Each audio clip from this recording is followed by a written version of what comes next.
여러분 안녕하십니까? 승혜전력 서지히터 민병수입니다.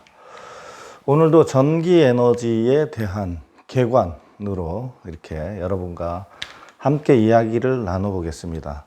전기가 정말 사용하기 편리한 그런 에너지죠. 이 전기 에너지의 최대 장점은 여러 가지 종류의 에너지로 이렇게 다 바뀐다는 사실이죠. 그래서 전기 에너지가 편리하고 안전하고 그 중에서 편리성이 더욱 강조가 되겠습니다. 저는 이렇게 강의를 하는데 사실 우리가 딱딱하게 고등학교 때 배운 기능사, 이런 기능사를 제가 이런 분들에게 기능사를 가르치려고 하는 것은 아닙니다. 현장에서 일을 하다 보니까 나는 전기 기능사를 따고 싶어 라고 하시는 분들을 대상으로 제가 강의를 합니다. 저는 학생들이 봐도 좋겠지만 더욱 좋은 것은 전기를 평소에 하시던 분들 또는 전기와 관련된 일들을 하시던 분들이 전기 기능사를 이렇게 따려고 하는 것들을 많이 봤어요. 그래서 제가 그분들을 위해서 기능사 반을 한번 만들어 봐야겠다 이렇게 마음을 먹었습니다. 그래서 제가 지금 기능사 과정을 지금 하고 있는데요. 기능사 준비하는데 전기 기능사는 여러분들도 다 아시다시피 사실 이론이 어렵고 실기는 좀 상대적으로 좀 쉽습니다. 이론을 합격하면 여러분들 가까운 곳에 있는 고등학교 공고에 가셔서 전선이나 파이프나 이런 것 좀 사가지고 가서 실습 기자재를 헌납하고 그 다음에 좀 음료수 같은 거 이렇게 좀 사다가 주고 하면 학교에서 기능사 실기는 보통 잘 가르쳐 줍니다. 물론 이제 폴리텍 대학에서 공부하시는 분들도 있는데요. 그런 분들은 어떻게 보면 시간이 좀 많은 분들이고 현업에서 일을 하시면서 기능사를 따고 싶어 하시는 분들, 그런 분들을 위한 강의입니다. 제 강의의 특징은 또 뭐냐면 그런 분들을 대상으로 하다 보니까 어려운 부분은 뺍니다. 그리고 어려운 부분은 그냥 공부 더 하시고 싶은 분들 더 하시고 쉽게 딸 수 있는 거, 현장에 계신 분들이 쉽게 할 수 있는 거를 가르쳐 드리려고 그래요. 제가 그런 분들 몇 번 만났는데요. 회로 이론하다가 야 이게 이렇게 힘든가 하고 포기하시는 분들이 많아요. 회로 이론에서 몇 가지 공식만 외우시고 몇 가지 공식만 중요한 것만 이렇게 공부를 하시면 그 더 어려운 그 공식들 이런 것들은 굳이 제가 생각할 때는 기능사 과정에서 할 필요는 없다고 생각해요. 그냥 쉽게 할 수 있는 것만 하고 못하는 거는 뒤에 이제 그 회로 이론보다 더 많이 나오는 게 이제 전력 설비 쪽입니다. 그래서 전기 기기나 전력이나 법규 이런 쪽에서 점수를 많이 딸 수가 있는데요. 저는 앞으로 그 실물을 보여드리면서 또 현장은 어떻게 시공을 하고 또 어떤 방법으로 이렇게 자재를 사용하는지 이런 것들을 구체적이고 실질적으로 이렇게 알려드리려고 합니다. 그러다 보면 자연스럽게 이제 전력 또 기기 이런 쪽에서 법규 이런 쪽에서 점수를 많이 딸 수가 있습니다. 그래서 힘들어하지 마시고 두려워하지 마시고 저와 함께 하시면 한 달 이내에 기능사 분명히 취득 가능합니다. 여러분 다 같이 저와 함께 해주셨으면 좋겠고요. 오늘은 전기 에너지와 다른 에너지와의 연관성에 대해서 이렇게 배우겠습니다. 에너지 그러면 가장 많이 이제 우리가 이론적으로 알 수 있는 게 이제 운동 에너지와 위치 에너지, 또 그다음에 열 에너지, 빛 에너지, 또 화학적 에너지 이렇게 이제 전기 쪽으로 가면 있는데 물론 다른 종류의 에너지도 있습니다. 근데 전기와 관련이 있는 것은 이렇게 5가지 정도 제가 해봤습니다. 물론 제가 한 거 외에도 있어요. 그런데 여기에 대부분의 전기에 사용되는 에너지들은 다 포함이 됩니다. 운동 에너지 그러니까 힘들죠. 갑자기 운동 에너지가 뭐야 이렇게 생각하시는 분들 있으실 텐데요. 운동 에너지는 그냥 운동 에너지죠. 물리적인 에너지예요. 밀어주는 힘 이런 걸 이제 운동 에너지라고 이렇게 이야기할 수가 있습니다. 운동 에너지를 우리가 쉽게 생각하면 발전기를 돌려주는 그 회전력 이런 것이 운동 에너지인데요. 수력 발전소를 생각하면 가장 좋습니다. 댐이 이렇게 건설이 이렇게 되죠. 이제 바닥이 이렇게 있고 물이 이렇게 가득 차 있습니다. 근데 이제 수문을 열면 물이 이렇게 댐으로 이렇게 흘러가게 되는데요. 이런 방류 현상이 생기는데 이 수력 발전을 하는 이 댐에서 수력 발전을 하는 데는 이 두 가지 종류의 에너지를 사용합니다. 첫째 사용하는 것이 운동 에너지예요. 운동 에너지. 운동 에너지는 여기 제일 밑에다가 파이프를 이렇게 연결해도 되고요. 아니면 여기 윗부분에서 파이프를 이렇게 연결해도 됩니다. 그렇게 해서 이 파이프가 연결돼서 물을 흘려보내면 이 높은 곳에 있던 물이 이렇게 위치 에너지에 의해서 이렇게 내려가죠. 땅으로. 내려가면 운동 에너지로 바뀝니다.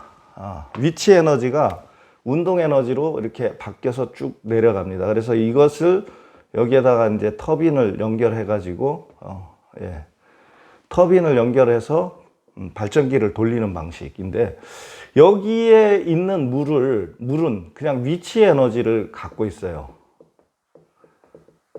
뭐 공식은 뭐 M, G, H 이렇게 부르는데요. M은 여기서 뭐냐 하면 질량입니다. 질량. 물의 질량은 1이죠. 1 곱하기 이렇게 단위를 해주면 이제 단위가 미터일 때 1톤이 되고요. 그 다음에 센티미터가 되면 1 나누기 1000, 그 다음에 밀리미터가 되면 뭐 이렇게 환산할 수 있습니다. 이렇게 에너지를 가지고 질량을 가지고 있고요. 그 다음에 G는 요거는 중력 가속도라고 이렇게 부릅니다. 가속도 9.8을 곱해주면 돼요.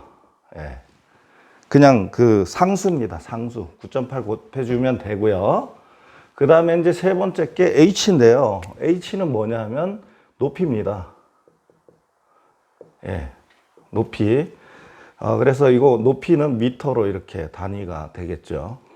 이런 이제 공식에 의해서 위치 에너지가 있다, 이렇게 이제 말씀드릴 수가 있어요. 이런 위치 에너지가 운동 에너지로 여기까지 내려오면서 바뀝니다. 제일 밑에서는 이제 위치는 없는데 대신 에너지가 어떻게 전환이 되냐면 속도로 전환이 되죠. 그래서 이제 속도로 전환되면 이제 이것을 운동 에너지를 가지고 있는데요. 에너지를 가지고 있는데, 운동 에너지의 공식은 2분의 1 m v 제곱 이렇게 됩니다.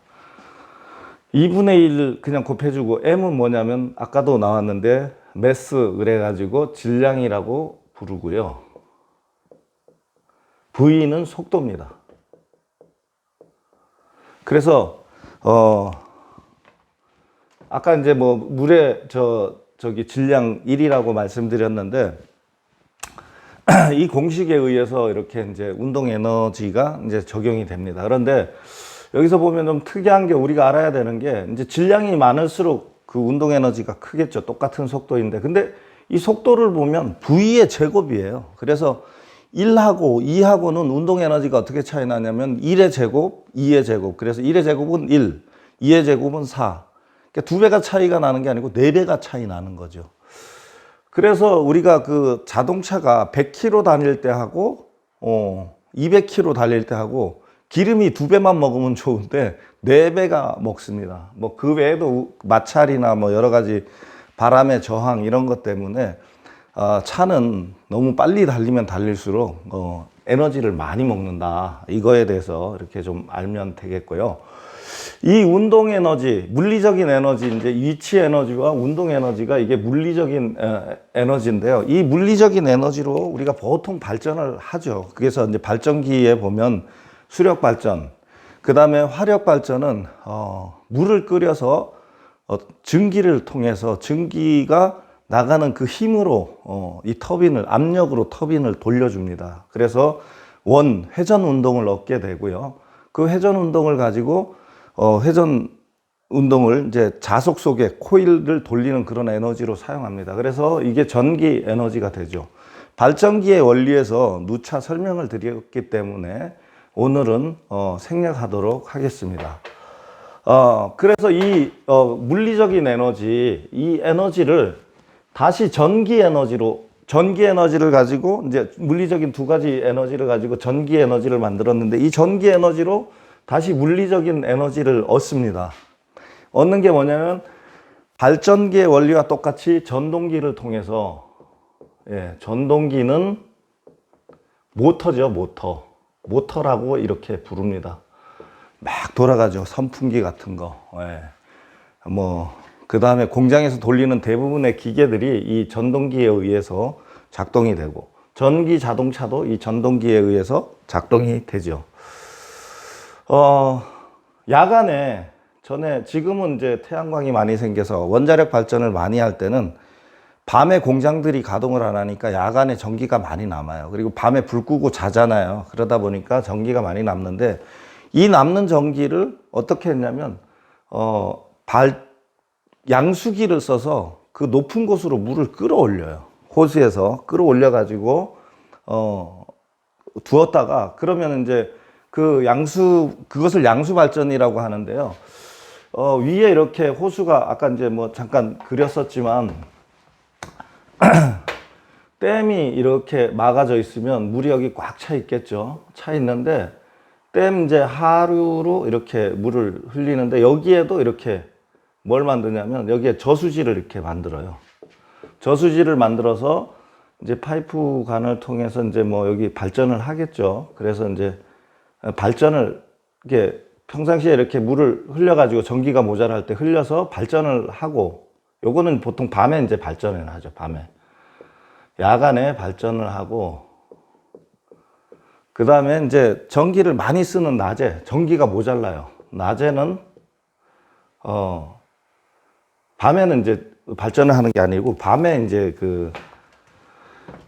밤에 전기를 끌어올립니다. 이거 방간하지 받겠네요.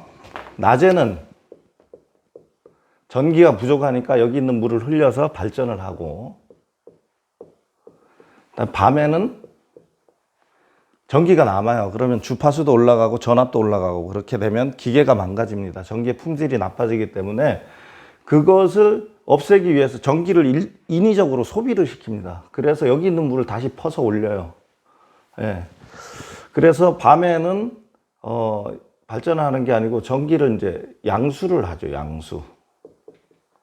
이렇게 하는 것이 양수 발전입니다. 그래서 전기 에너지를 위치 에너지로 전환했다가 다시 위치 에너지로 발전했다가, 이렇게 하는 게 이제 양수 발전이에요. 이런 걸 양수 발전이라고 부릅니다. 양수 발전은 그러니까 모터도 사용하고 발전기도 사용하고, 위치 에너지와 운동 에너지를 전기 에너지로 전환했다가 다시 위치 에너지를 전기 에너지로 주는 이런 이제 것을 양수 발전기라고 이렇게 합니다. 이것도 뭐 상식적으로 이렇게 알아두시면 되겠습니다. 자, 그 다음에 이제 많이 사용되는 게 이제 열 에너지예요. 열 에너지. 열 에너지는 뭐 기능사 시험에 많이 등장하는 부분입니다. 열 에너지를 보면 이제 열로 인해서 전기가 발생이 되는가 안 되는가 뭐 이런 거에 대해서 궁금하실 텐데요. 열에 의해서 전기가 발생이 됩니다. 이 톰슨 효과는 보면 전기에 의해서 발열이나 흡열, 그러니까 열이 발생되거나 열이 이렇게 흡수되는 현상입니다. 냉장고가 열을 흡수해야 되겠죠. 그래서 온도를 낮출 수가 있어서 이 톰슨 효과를 통해서 냉장고 같은 것을 개발할 수가 있었습니다. 그 다음에 이제 페티얼 효과였는데, 페티얼 효과도 똑같이 발열과 흡열이 일어나요. 전기를 가했을 때. 그러니까 페티얼과 톰슨, 요 놈은 냉장고 원리라고 보시면 돼요. 냉장고 원리를 라고 보시면 되는데, 그래서 냉장고 원리입니다. 그런데 톰슨 효과는 동일한 금속이고, 페어틸 효과는 발음하기도 좀 어려운데 다른 금속에 의해서 전기가 발생이 되죠. 다른 종류의 금속에다가 붙여놓고 그 다음에 이제 전기를 가했더니 발열이나 또 흡열, 열을 빨아먹는 이런 현상이 생겨나더라 이거죠. 요거는 이제 금속의 종류에 따라서 이렇게 발열이 일어날 수도 있고 흡열이 일어날 수도 있습니다. 요 톰슨 효과, 페티얼 효과 좀 헷갈려요. 근데 이제 제어백 효과라고 있는데 요거는 여기다 제가 열 기전력 이렇게 써놨는데요. 이거는 온도가 다른 두 개의 금속을 전기적으로 연결했더니 거기서 전기가 나오더라 이런 얘기죠. 그러니까 제업 효과는 발전기예요. 발전기 쉽게 얘기하면 발전기 내지는 건전지 이런 이제 효과를 나타내는 게 발전기죠. 이 제어벽 효과입니다. 그래서 이 세 가지가 이제 시험 문제 가장 많이 등장하는데, 제어벽 효과는, 제어벽, 이거 우리말 같은데 우리말은 아닐까요? 아마 영문일 거고, 톰슨 효과, 페티얼 효과는 냉장고를 만드는데 사용하는데, 하나는 동일 금속이고, 하나는 다른 금속에 양단의 전기를 가했을 때 흡열과 발열, 금속의 종류에 따라서 이런 현상이 생긴다. 냉장고를 만드는데 사용된다. 이렇게 하시면 되겠습니다. 요거는 이제 전기를 이용해서 이렇게 하는데요. 사실 열 에너지가 전기 기능사나 기사 시험에 많이 등장을 해요. 여기다 제가 I 제곱 RT 이렇게 적어 놨는데요. 에너지의 단위는 뭐 주울도 있고 와트도 있고 몇 가지 이렇게 있습니다. 이제 공부하다 보면 나오겠는데요. W는 I 제곱 RT 이런 이제 공식이 많이 나와요. 요거는 전기에 의해서 발생되는 열의 양을 와트로 계산을 한 거고요. 1와트는 4.2 줄 이렇게 됩니다. 예, 이렇게 되는데 지금은 뭐 이거 공부하는 시간은 아니고요.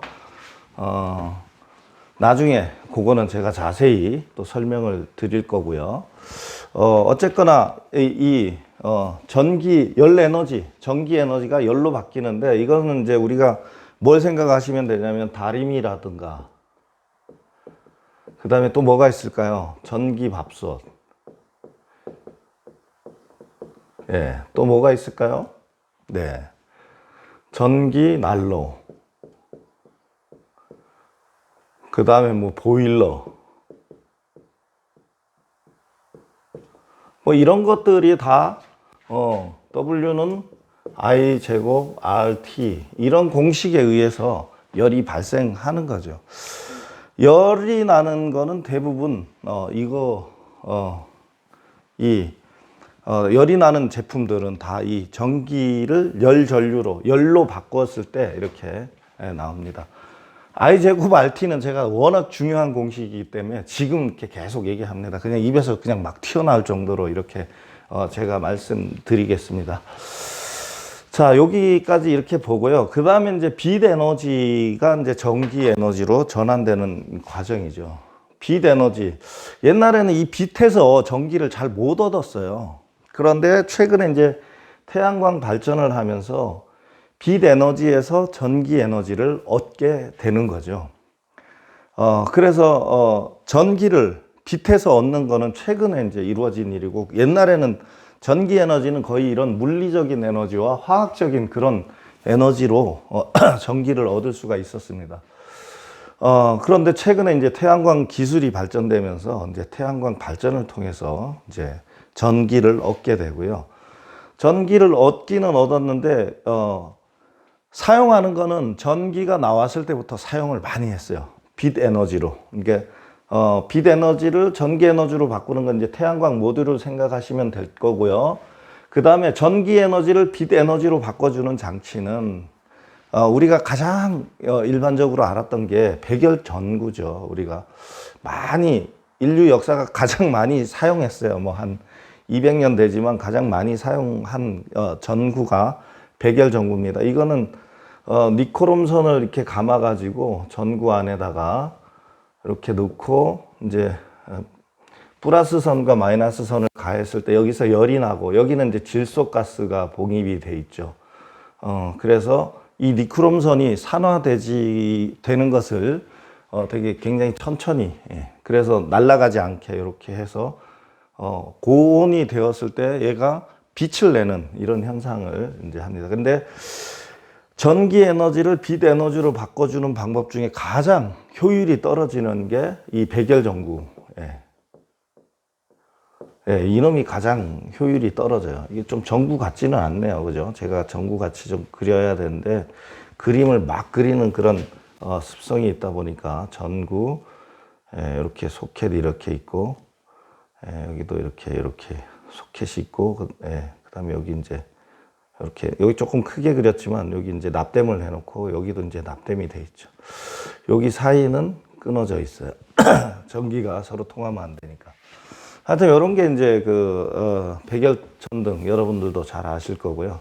그 다음에 이제 형광등 같은 경우는 이제 뭐 루미네센스 이래가지고 형광등이나 나트륨 같은 경우는 이제 방전 현상이라 그래요. 근데 방전 현상이 그냥 일어나지 않고 좀 열이 이렇게 있는 상태, 열을 만들어주고, 이쪽도 열을 이렇게 만들어주고, 여기에 이제 열이 어느 정도 있고, 여기 가스를 투입한 상태에서 열이 어느 정도 있는 상태에서 전기를 가해주면, 여기서 이제는 열에 의한 전기가 아니라 이 방전, 전하에 의해서 전하가 막 유리벽에 맞고 이러면서 전기가 발생됩니다. 이 가스의 종류에 따라서 색깔이 다르게 나오기도 하고요. 또 가스의 종류에 따라서 전압 이런 게 결정이 됩니다. 이런 게 이제 형광등 원리인데요. 이 형광등이나 나트륨이나 또는 뭐 메탈 할라이드 등 이런 것들이 다 방전등이라고 부르고요. LED 조명은 사실 최근에 이렇게 두각을 받는 것 같지만 이 LED 조명은 최근에 두각을 나타낸 게 아니고요. 아주 오래전부터 있었던 거예요. LED는 라이팅이에요. 그 다음에 E가 일렉트로닉 다이오드, D가 다이오드입니다. 그래서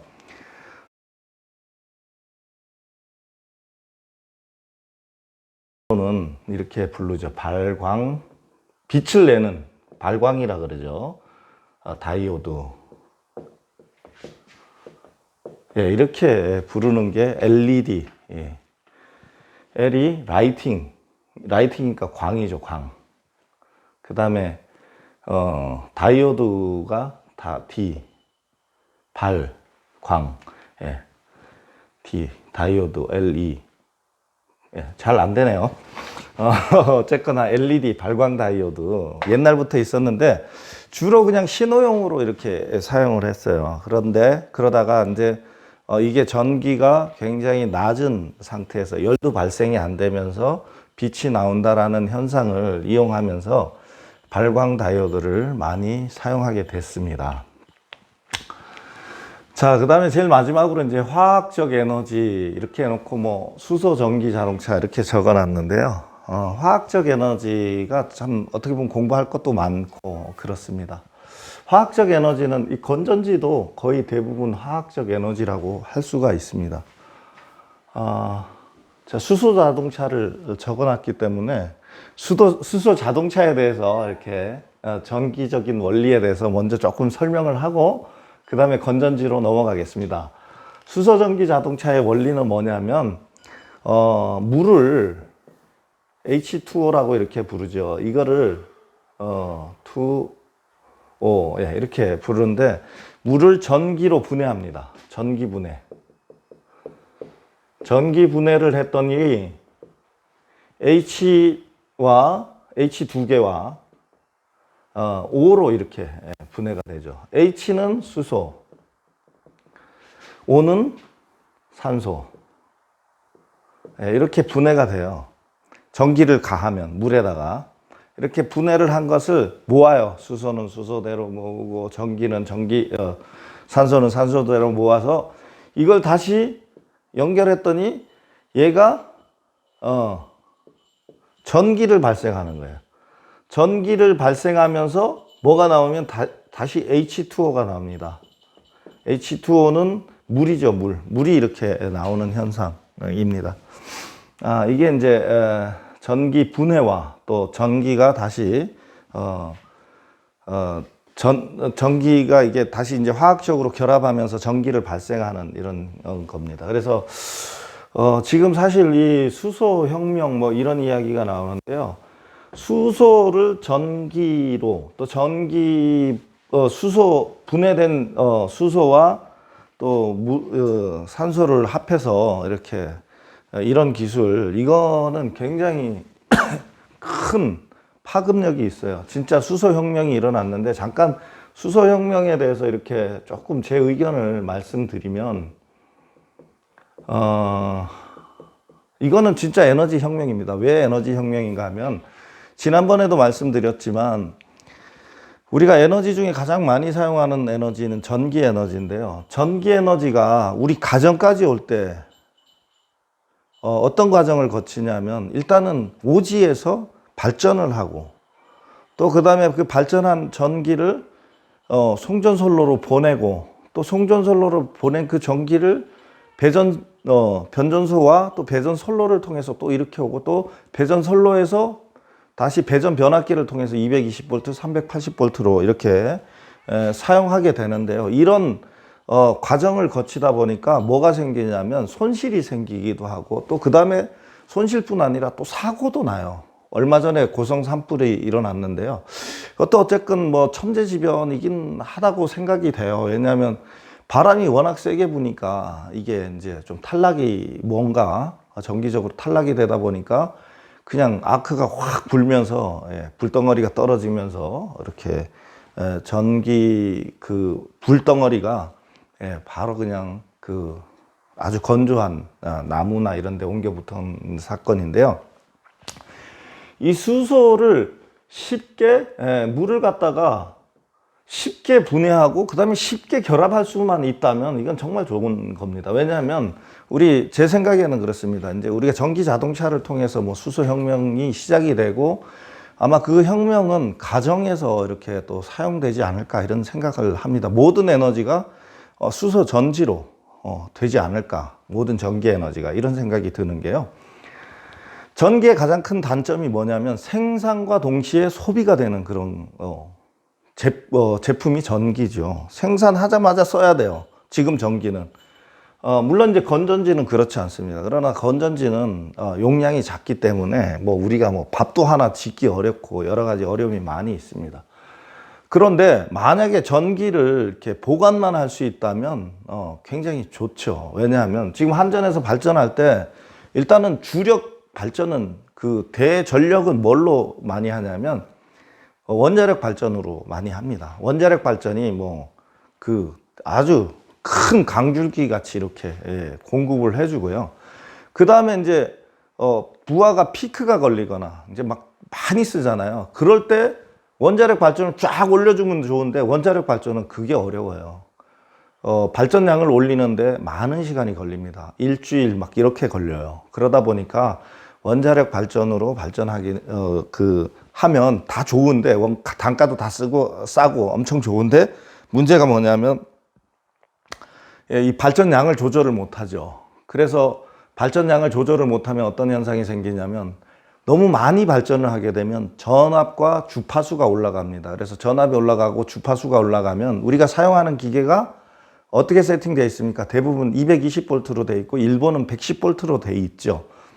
220V가 와야 되는데 뭐 280V가 전기가 들어오면 기계들이 다 망가져 버리죠. 이런 현상 때문에 이 피크 값에는 이 경제적인 발전 이런 걸 도입하지 않아요. 그때는 경제가 중요한 게 아니라 품질이 더 중요합니다. 그래서 한전에서 발전할 때 이제 경제적인 그 원리로 발전하는 것과 그 다음에 이제 품질 두 종류로 하는데, 하여튼 품질에 돈이 많이 들어갑니다. 그런데 이제 만약에 이 수소로 하게 되면 그냥 섬 같은 데다 이렇게 원자력 발전소 지어 가지고요, 여기 가스 배관 육지로 이렇게 연결해 가지고 그냥 가스, 수소하고 산소 보냅니다. 그걸 가지고서 집에서 그냥 쓰는 거예요. 발전소도 변전소, 송전소로 다 필요 없죠. 지금 우리가 기존에 깔려 있는 가스관 그거를 활용해도 된다라는 이런 생각을 하게 되는데요. 그렇게 했을 때 효율이 뭐 예를 들어서 70%가 나왔다. 그 물을 전기 분해했을 때 100이 들어갔는데 전기가 100와트가 들어갔는데 수소와 산소를 가지고 이제 수소와 산소 이렇게 나오겠죠. 이것이 다시 전기를 생산했더니 70와트가 나왔다. 이건 뭐 완전 대박이에요. 이렇게 나오면 이 수소로 가는 게 굉장히 경제적입니다. 근데 이제 여러 가지 해결해야 될 문제는 많아요. 이 수소가스가 굉장히 그 발화성이 높다라는 그런 겁니다. 물론 뭐 하늘로 올라가니까 가스가 누출되면 하늘로 올라가서 괜찮다 이런 의견도 있지만 폭발했다면 그야말로 폭탄처럼 폭발하기 때문에 엄청난 위력을 가지고 있어요. 그래서 이 수소 전지 자동차 이게 뜨거운 감자입니다. 이거를 잘 안전하게만 사용하면 굉장히 좋은데 이게 잘못 사용하면 원자력 발전보다 더 무서운 그런 거가 될 수가 있는데요. 뭐 이 수소 사용하는 그런 전지는 사용하게 된다면 그런 안전은 뭐 충분히 확보를 하지 않을까 이렇게 생각합니다. 그래서 이 수소 전지를 사용하게 되면 수소 혁명이 일어난다. 그래서 지금 우리가 얘기하는 태양광 발전, 풍력 발전, 이런 게 품질이 나쁜 전기거든요. 왜 나쁘냐면 내가 쓰고 싶을 때 있어야 되는데 이건 지 맘대로예요. 바람 불 때 전기가 나오고 햇빛이 내리쬐야만이 전기가 나오고 내가 햇빛 없을 때 전기를 쓰고 싶은데 지금 시스템 가지고는 못 씁니다. 왜냐하면 이 태양광 발전이 밤에는 발전이 안 되잖아요. 밤에도 전기 써야 되는데. 그래서 품질이 나쁜 전기다 이렇게 얘기를 하고 있습니다. 그래서 수소 혁명에 대해서 수소 자동차에 대해서 이렇게 간략하게 설명을 드리고요. 자동차 다 아시죠? 수소 자동차 요거는 다 아시니까 간단하게 건전지도 뭔지 다 아시죠? 그다음에 전지 중에서 이제 납축 전지, 다니엘 전지 이런 게 있습니다. 그 외에도 다른 화학적 전지가 많이 있는데요. 납축 전지는 우리가 자동차 배터리에 사용하는 전지고요. 다니엘 전지는 조금 설명이 필요한 것 같아요. 여러분 이온화 경향이라고 해서 칼칸, 아마, 아라천이, 주납, 수구, 수음, 백금 이래가지고 이온화가 잘 되는 물질과 또 이온화가 잘 안 되는 물질 두 곳에 미세한 전압이 생긴다. 이러한 원리를 이용한 게 이제 다니엘 전지인데요. 그런 게 생기는데 전류량은 얼마 안 돼요. 그러니까 전력량 자체가 얼마 안 된다. 이렇게 볼 수가 있고요. 자, 그 다음에 이제 또 한 가지 또 흥미로운 거 하나만 더 하겠습니다. 이게 개라는 이런 말을 쓰죠. 이 개 무슨 개냐면 은하계. 이런 말을 쓰는데요. 우리도 전기가 지나갈 때 이것도 이제 전개라고 불러요. 전기가 지나갈 때 그 미치는 거죠. 전개가 있으면 이제 그 옆에 자개가 생겨요. 자개. 전개. 전개, 자개. 이제 이 두 가지가 나오는데요. 이 자석이 미치는 범위를 자개라고 부르고 또 전기가 지나갈 때 미치는 범위를 전개라고 이렇게 부릅니다. 오늘 이제 전기와 에너지 관계 이렇게 설명을 드렸는데요.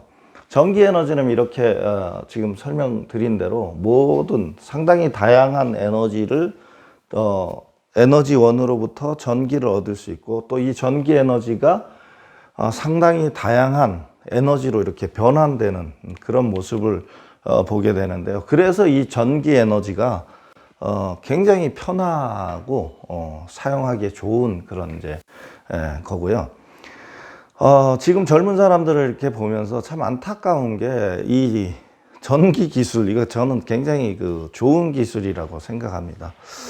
이 전기 에너지 언제까지 쓸까요? 아마 우리가 죽고 또 우리 손주들이 죽고 그때도 아마 전기 에너지 사용하지 않을까 생각을 합니다. 다른 산업은 도태될지 몰라도 이 전기 산업만큼은 도태되지 않습니다. 제가 여러분들에게 지금 제가 이제 조명 가게도 하고 이러잖아요. 그러면 젊은 사람들이 와서 전등을 달아달라고 그래요. 근데 참 쉬운데 그걸 못 해요. 근데 지금 젊은 사람들이 전기를 배우는 젊은 우리 회사에 근무했던 사람들이 있습니다. 저는 그 사람들 굉장히 자랑스럽게 생각하고 그들의 미래가 매우 밝을 것이다 이런 생각을 합니다. 선진국은 전공이 굉장히 높은 단가의 기술자입니다. 교수 뭐 이런 거랑 비교가 안 돼요. 뭐 중장비 기사 이런 거랑 비교 안 됩니다. 시간당 10만 원. 네, 호주 시급이 그렇다고 제가 이야기를 들었는데요. 카나다, 미국 다 똑같습니다. 다른 어떤 직종보다 위험해 보이긴 하지만 사실 안전하게 모든 걸 하면 되고요. 전기기술 배워놓으시면 앞으로 에너지 체계가 어떻게 흘러갈지는 모르지만 상당히 좋은 기술이 될 거다 이렇게 생각합니다. 저의 오늘 강의는 여기까지 하겠습니다. 경청해 주셔서 감사합니다.